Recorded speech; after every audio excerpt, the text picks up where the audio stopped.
ভালো আছি, আগের থেকে ভালো আছি। আজকে শো করলে অনেকদিন পর প্রিয় জায়গায় ফেরা, মঞ্চে প্রিয় জিনিস, গান সবচেয়ে কাছের, কি বলবে সেটা নিয়ে? Okay. ভালো লেগেছে, সবাই খুব সাপোর্টিভ ছিল। আর এটা অ্যাকচুয়ালি এটা আমারই জায়গা, মানে স্টেজটা আমার জায়গা। বাট আজকে অনেকদিন পরে একটু প্রথমের দিকটাতে একটু কনফিডেন্সের অভাব ছিল, বাট ঠিক আছে, ভালো লেগেছে।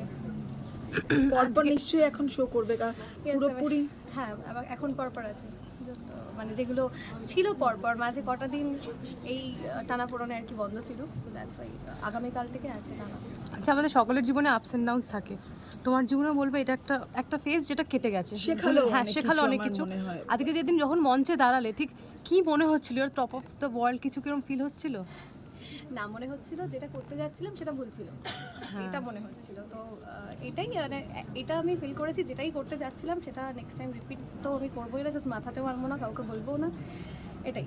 আর দর্শকদের ভালোবাসা দেখে তোমার কি মনে হচ্ছিল সেই সময়? ওইটা মিস করতাম, কিছু একটা গন্ডগোল হয়ে গেলে, এটা হচ্ছে ব্যাপার।